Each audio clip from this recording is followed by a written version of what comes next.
everyone, Monique here, Little Gems Creations 1. Today I'm going to show you how to hide your yarn ends or your threads. Now you're going to need something that you've been working on. Of course, if you follow me at all, you know that I'm big into making pet sweaters and pet things. So today I'm doing the threads of a pet sweater.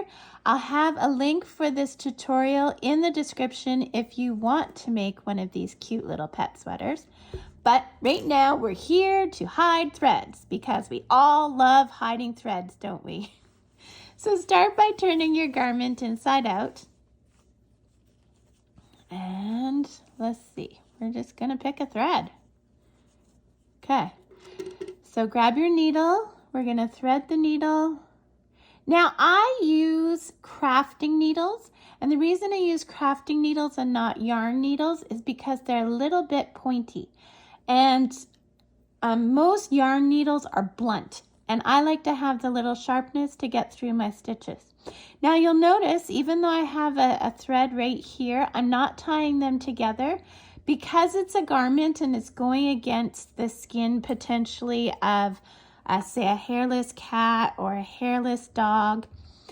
I want there to be no knots. So this is how I do that. Like, sorry, I know it's dark yarns, but and it's hard to see, but I'm going to explain this as best as I can so that even if you can't see it very clearly, you're getting the words. So we're going to start by going through some of the stitches. Now you see how I'm keeping my fingers here? That's so I don't go through the stitches in the front.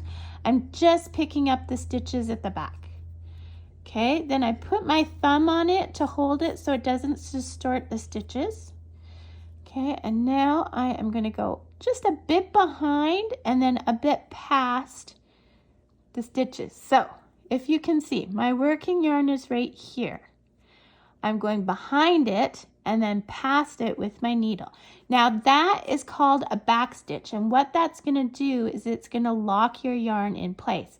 And then I'm just going to do it again. See, my working yarn is here and I'm going behind it and then just past it.